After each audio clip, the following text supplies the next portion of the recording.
Welcome, everybody, to another episode of Chris and Dave's Reality Cast. I'm one of your hosts, Chris Phelps, and my co-host and very good friend is Mr. Dave Horrocks.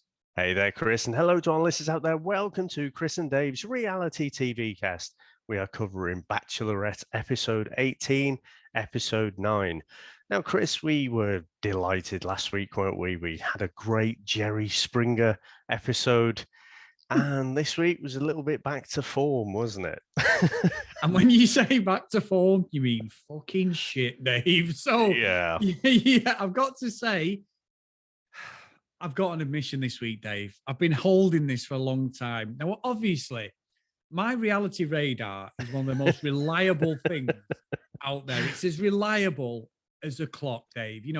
Every hour it's there. As long as the battery don't run out, it's reliable. It's so consistent. But I've got to give you props this week, Dave. And I've not told you about this, but you, my friend, having watched this episode, and we'll talk about it, your radar was on. Now, obviously, I have the reality radar. We need to think of another radar. Maybe yours is the accurate radar, but mine's the reality radar. But everything you've been saying about this show and the different contestants and various things that tidbits we picked up on are correct. And I think it's all pointing towards who's going to win it.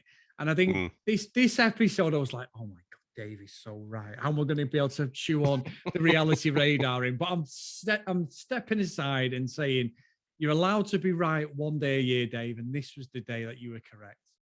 Well, as the saying goes, even a broken clock is right twice a day, isn't it? Yes. I think that's maybe more you than me, though. I've got another one in my pocket for when we record Love Island as well. Well, where do you want to start then with this fucking mess of a show? I think we can start with the Brandon date. Now, I don't think, though, I didn't predict Brandon would be in the last two. Spoiler alert. But, I thought Nayte was looking like the favourite. But Brandon he's going for it, isn't he? He's leaving nothing left. He's put everything on the table. And when they're having their date, I mean, he's just saying, yeah, every time he's with Michelle, his heart just grows. I'm in love with you. He's going straight there. And if Brandon doesn't win, which I don't think he will, but he can't have done any more, I don't think. No, look, for me, I said to you a few episodes ago, he's absolutely gone too early. He's asked her parents for the hand in marriage if he's selected. You don't piss him off about Brandon, Dave. When he's talking to Michelle, he sort of talks like this, and I really want to love you, and talking about a woman from here, I fell in love with you, and you're, I just want what's best for you. And he speaks really fucking strange when he's talking to her, like he's proper overdoing the hammy acting they have to do on this show. It really does infuriate me when he's talking to her because it's not genuine at all. And the fact that Michelle, as you said just then, she's picked him, and spoiler again, Joe's the one who goes. But you're like, I didn't think it was Joe. I thought it'd be Nayte and Joe would be the final two. And I think that's such a mistake, which also, though, Dave, leads it wide open for Nayte to fuck it up, basically, because I think it's his to lose because he's got it in the bag. Because out of the two of them, it's not even a contest. I mean, she does say that she's in love with all three of them, doesn't she? So, in theory, Brandon's in there with a chance. But yeah, I don't see it myself. But I thought Nayte did almost everything to drop the ball. Yes. When she was asking him, about where he is and that, I don't think his answers were as good and as well polished as like Brandon. Like I said, Brandon, I don't think could do any more, but I just think she's got the hots for Nayte a lot more. So I thought for a moment during the dinner date with Nayte, he's being a bit evasive, being a bit dodging a few of the questions that are coming in. I'm thinking, he's gonna fuck it up here. But I think he kind of rescued it at the end. But he was fumbling a bit there. Yeah, he was, and I think that's a great point. I think Michelle wants Nayte to be the one that works and that. But Brandon, out of all three of them that was on this episode, Brandon's the only one who's actually said he loves her. The other two are like, oh, I think I'm falling for it. Look, let's be honest. 3 months down the line, 6 months down the line, I can already read the statement with Michelle splitting up with one of these two. 100%. It might even be that. If it's Nate, I think they'll be split up pretty quick. But I think Brandon, if he's being genuine on screen, which I know is a bit of a stretch with the Bachelor Nation, they will last a bit longer. Bachelor Nation? Are you just throwing out words again? Yeah, just throwing out words, soup and stuff. Yeah. But anyway, I mean with him, I mean with the Bachelor incestuous kin, the way they all work and live and stuff. I think Brandon will make more of an effort with Michelle, but I think with Nate, it'll be pretty much be done and dusty once the show's finished. If they're not even together now, I'll be absolutely amazed. But I don't know, David. It was a boring episode. It's like what you said about Love Island. This is the point where pretty much all the drama's gone because all three of them are just like a politician. They're in the final three. They want the votes. They want Michelle to believe in them and they want to get away, get to the fantasy suites and get to that last episode. And then it's a toss-up, 50-50 toss-up. I do think you nailed it from about episode 2 or 3. I thought Joe would be the one because of his location, the things he had in common. You'd said about, these things going to come back and bite him on the arse. You were right, pretty much. I think that just, even though it wasn't really stressed a lot, it put doubt on her head. Nate, for me, it's there. And I cannot see Brandon winning this. I'd be amazed if they win it. She said, didn't she, that Joe's like a 1,000-piece puzzle, which I thought was an interesting thing. I thought the whole ghosting thing would be the bone of contention that would come back. We'd have a bit of drama about that with Joe. But no, it wasn't that. It was just kind of out of nowhere. And in the rose ceremony, when it's the three of them stood there and Brandon sort of takes Michelle to the side and what have you, I'm thinking, this is a Hail Mary, this is, he can sense that he's going to get booted out. Now, whether he would have done or not, who knows? But he's ended up in the last two, hasn't he? So again, fair play to him. He's playing every hand that he's got, isn't he? And I think obviously Joe seemed a bit distraught to not make it through to the final. But I think, to be honest, Chris, I was struggling for anything. My notes are sparse for this episode because it was fucking rubbish, right? and the thing is, it's the bad soap opera acting that I can't stand as well. Like you say, it's with Brandon, and I just so love you and whatever. It's like, oh, fucking hell. It's just so false. It was like watching that fucking crap that you put me onto. What is it? Housewives of Cheshire or something. It's just terrible. There's nothing reality about it. You've almost got like the Vaseline on the camera, to give you that glow. And it's just honestly, Chris, as much as I loved last week, I hated this week. Well, you talk about Housewives, Dave. What a way for you to segue that in. There's almost like an MCU Avengers crossover series just started that me and Sam have been watching, Dave. So we've got some of the housewives from New York, Beverly Hills from Atlanta. It's Ultimate Girls Trip season 1, Dave. So we've got some of my favorites, basically the most controversial characters on each series have come together to go on this trip, and it's already kicking off, Dave. We've got, you don't know any of these people, I know, but got Teresa Giudice. But you're going to rattle them off anyway. Yeah, Melissa Giudice. We've got the girls from New York, girls from Atlanta. It's all kicking off. There's been bitching. We've had Bikini Gate. We've had all this stuff going on, Dave, already. Me and Sam watched about... Hold on. Bikini Gate. Tell me more. No, I can't say it in a polite way, Dave, so I'm not saying anything. But they are older ladies, let's just say that, most of them. But genuinely, it's shit, absolute shit on toast, basically. But the sort of shit that I can spread all day, Dave, on my toast and watch. That sounds so disgusting. That sounds so disgusting. Anyway, I agree with you, though. They're so proper shit. But what about the letter that Tasha and Caitlin sent to Michelle and Brandon, Dave. Now, it was supposed to be that one of them had written it. That is the neatest handwriting I have ever seen in my life. It was Basically got a calligrapher in. Oh, it was amazing. I mean, I'm a terrible writer. I write like a doctor's prescription. I'm terrible, really. I'm pretty much how I text Dave is how I write, as you know full well. but it was just all that come together, like the horse riding stuff. Because what I always think of when I watch these things where they're going to fall in love, you know what it's like. Everyone listening knows what real life is like. You know, me and Sam been together all these years. But Dave, there isn't a day goes by that I don't get a bollocking because I've not, I've put the washing on the maiden wrong, or I've left crumbs on the side, or something. That's just married life. When Brandon's trying to give Michelle this lifestyle, and you're like, this isn't real life. Real life is when you're paying bills, trying to make time for each other. You've got a family. It gives you that. This gives you that Sleeping Beauty effect, basically, The Bachelor, Bachelorette. It's not going to make great TV, though, is it? It's like, oh, Brandon, look, the gas bill's come in. Should we pay it? Oh, right, I'm fucking skint. How are we going to pay that? Yeah. I thought it was your turn to pay this week.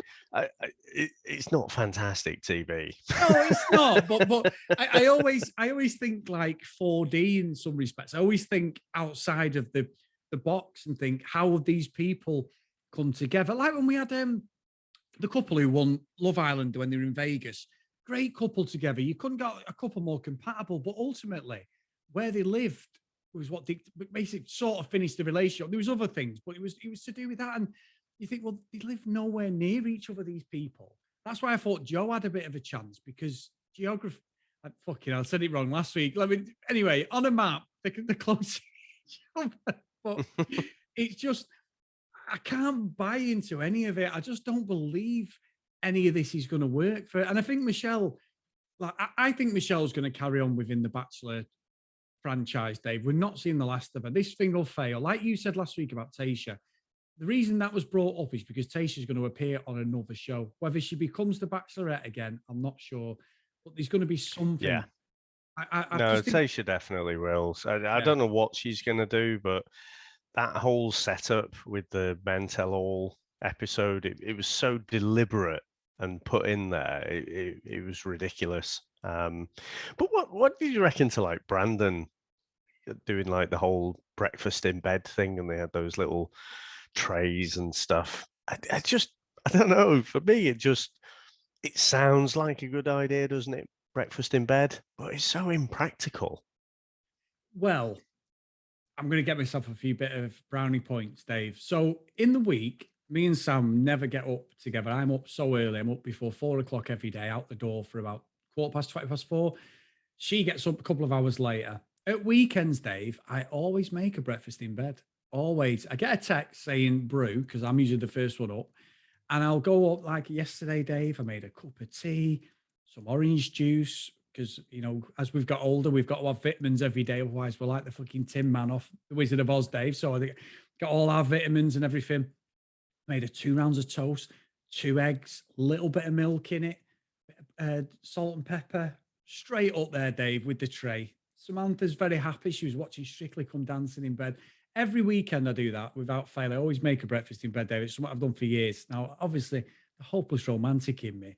But in the same respect there's many times I've made of this, Dave, and me, being the big lump that I am, has jumped on the bed and it's gone fucking flying. It doesn't work. Toast everywhere, orange juice.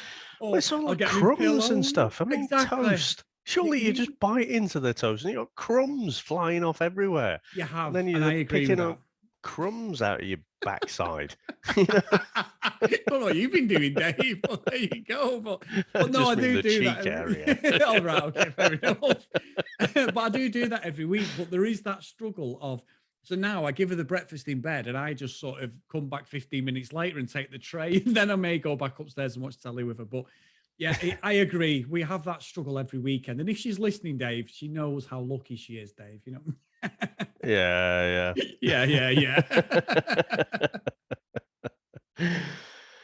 Oh dear, Chris. You know what? I'd other than to abuse this show for a while longer, I don't know what else I've got to say. I'm just so happy there's only one episode left. That's the only bit of enjoyment I can get out of this show. I mean, it's definitely Nayte. I will be amazed if she goes with Brandon. Like I say, fair play to him. He's put everything on there. Couldn't have done any more. But yeah, kind of wanting this season to be over now, if I'm honest. I am, and I keep looking at the end goal, thinking we've got Clayton coming next as well. Yeah. Oh, actually, and Clayton's just reminded me there. Oh, yeah. Just to let you know, I've been intimate with both of you. What do you reckon? You know, the old fantasy suites. Do you reckon there was action there or not? You know, maybe not in all three, maybe in one of the three, two of the three. What do you reckon? No, I don't think there was any, Dave. I think if anybody did get lucky, I'd say Nayte, but I don't think the others. I think she's got a good chemistry with Nayte. I just think Brandon's the one who's actually expressing what she wants to hear. And that's why he's kept in. I think she's trying to find something in Brandon that she can't see. Look, I might be completely off. She might undying love next week. But what's difficult for Michelle, she's saying she loves it's really, she has to lay it on the line, doesn't she? She's got to say who she loves. Because I think if Brandon hears that, it's the end of it. But I just think Nayte, it's just too obvious for me, Dave. And you've been right for the start on that one. Like I say, you're allowed to be right, and you're correct on this one. I'll let it slip. As if it's not happened that often. That's not the point, David. That's not the point. Fucking Reality Radar's my staple now. It's like my signature. I'm going to get T-shirts made. The Reality Radar. We should do some T-shirt designs or something, shouldn't we? Hashtag Reality Radar. Hashtag Dave is always correct. Yeah, that's the one, Dave. Oh, this is fucking bullshit. Should be one of the hashtags. But yeah, no, absolutely. I'm with you. I really struggled on this. I mean, you know me, preparation is not my big thing. You're the prep guy, but I do write notes now when we're watching these things. And I really struggled to this because it didn't feel any different than what we've seen. And there was no controversy. I really wanted some real controversy, something to come out of like the closet that someone's hidden. And it's just...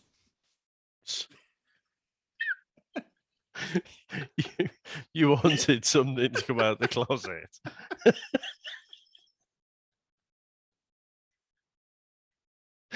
We are children, David. We are children.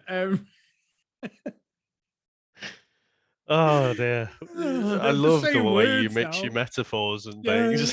I'm just making words up now as we go along. Right. So anyway, no, but it just didn't feel like there was anything. And the only shock, like you said at the top of the show, was Brandon stayed and Joe left. I was quite surprised by that. I thought it would be them two, as I said. So that's the only thing that got me. And I was like, oh shit. So it isn't going to play out how we think to a point, but I'm still sticking to Nayte. I think he can just lose it. The only way it'll change is if he fucks up next week. It's the only way I can see it. Yeah, if he's a bit more kind of evasive again with his whole commitment thing. But let's see. Anyway, Chris, let's wrap this one up, I think. How can everyone get in contact with us? Well, guys, as always, on social media, and I said on CD Reality, Dave, last night, on social media at CD RealityCast on Twitter. If you want to email us, cdrealitycast@gmail.com. Massive thank you to all our friends over on Patreon, patreon.com/CD RealityCast. And if you've supported us past, present, and in the future, we love it. And we can't thank you enough, guys, for just, supporting me and Dave on our reality TV journey. So really, really good. And also, just before we do the roll call of honor, Facebook, Chris and Dave's Reality TV Cast. Get over there. We'll accept you in, as I say, every week, and we'll just have a good chat about all the things we love. So today's roll call of honor, and we'll go from bottom to top this time. So we've got Kent Gustafsson, Lucky Lulu Green, Lauren, Susan, Priscilla, Dee Dee, Katie, Libby, Helen, Joanna, Zoe, Amy, Noreen, Brianna, Helen, Keith, and Michelle. So thank you so much, guys. And also, for me, we have got the Love Island coming, but if you don't listen to the Love Island episode, make sure you all have a great Christmas and a Happy New Year. It's been so nice for you to support us both on this last year. We've had such good fun talking about all this reality nonsense. It might sound like we hate it, but we love talking about it. So that's what it's all we love about. to hate it. Yeah. No, and just think to this time last year, Chris, we were thinking 2020, by God, I want to see the back of that. 2021's got to be better. what I've just been reading about the UK, Dave. It's not. So there you Yeah, go. but 2022, that's definitely going to be better than 2021, Well, isn't Dave, 2022 better book its fucking ideas up because I'm going to Vegas in September. It's all booked, and I've got New York in the same trip. So you better not let me down, Mr. Biden and that fella and Boris Johnson as well. But that's another story. I am going to America, and I've just had my tattoo done, Dave. I'll put it in the group. It's not finished yet, so I'll put it in over Christmas. My New York tattoo has been added now to the Vegas one. So I've got like a sort of partial sleeve, and it'll be done next week, I think. So I'll put it in the group there. But my true American love is over there because this guy who did it's my cousin, and he went, "I fancied anything to do like the English flag." I went, "Do I? Fuck." I mean, English flag. You get called a fucking racist or something, don't you, having the English flag? I was like, not a chance. So I don't want that anywhere near my arm, Dave. Yeah, I think it kind of came back a bit, didn't it? Was it Euro '96? There was a football tournament where Yes. suddenly it became okay again to have the English flag. But I remember in Euro '96, it was a lot more kind of Union Jackson stuff. Yes. Yeah. So It's a I bit think weird. you're just more thinking now, more acceptable, isn't it? But anyway, On that cheery note, didn't think we were going down the rabbit hole. Dave, I'll see you later on this week, my friend, when we talk about Love Island episodes 16 to 20 as well. Oh yeah, a bit of Casa Amor there. But anyway, cheers for that, Chris, and thanks to everyone out there for listening, and we'll speak to you next time. Take care. Bye.